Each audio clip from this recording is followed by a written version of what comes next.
আসসালামু আলাইকুম। সকল সৌদি আরব প্রবাসীদের জন্য অনেক দুঃসংবাদ। যারা সৌদি আরবে বর্তমানে অবৈধভাবে কাজকাম করে বেড়াচ্ছেন, অবৈধভাবে আছেন, তাদের জন্য একটা অনেক দুঃসংবাদ।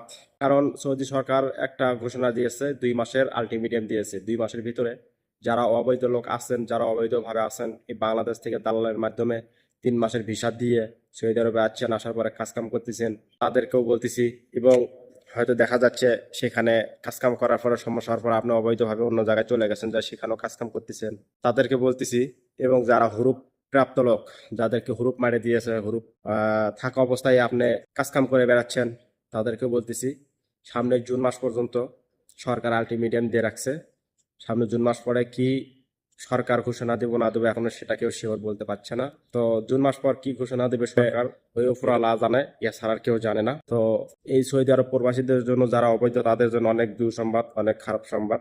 তো আমি মনে করি যদি আপনাদের কারো যদি সামর্থ্য থাকে, সৌদি সরকার বলেছে যদি কারো বৈধ হওয়ার মতো যদি শক্তি বা কোনো সামর্থ্য থাকে, তাহলে আপনারা বৈধ হয়ে যান, নতুন একটা কফিল ধরে বৈধ হয়ে কাজ কাম করেন, কোনো সমস্যা নাই। আর যদি আপনাদের সামর্থ্য না থাকে বৈধ হওয়ার মতো, তাহলে আপনারা দেশে চলে যান। এই 2 মাসের ভিতর, আপনারা জুন মাসের মধ্যে আপনারা দেশে চলে যান। আপনাদের কোনো সমস্যা নাই, দেশে যেতে পারবেন যে কোনো টিকিট কাটে। হয়তো আর সেই ক্ষেত্রে জুন মাস পর সরকার যে ঘোষণাটা দেব, সেই অনুযায়ী আপনাকে জরিমানা বা জেল খাটে যেতে হবে। তা আমি যা মনে করি, যাদের সামর্থ্য আছে তারা বৈধ হন, যাদের সামর্থ্য হওয়ার মতো কোনো শক্তি নাই, কোনো পলিসি নাই, তারা আপনারা সবাই অবৈধ লোক যারা সবাই আছেন, এই 2 মাসের ভিতর জুন মাসের মধ্যে আপনারা দেশে চলে যান। ঠিক আছে?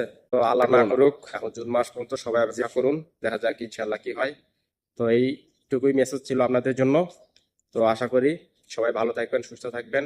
আল্লাহ হাফেজ। আর আমার এই ভিডিওটা যদি ভালো লাগে, সবাই সাবস্ক্রাইব করে পাশে থাকবেন এরকম নতুন নতুন আপডেট পাওয়ার জন্য।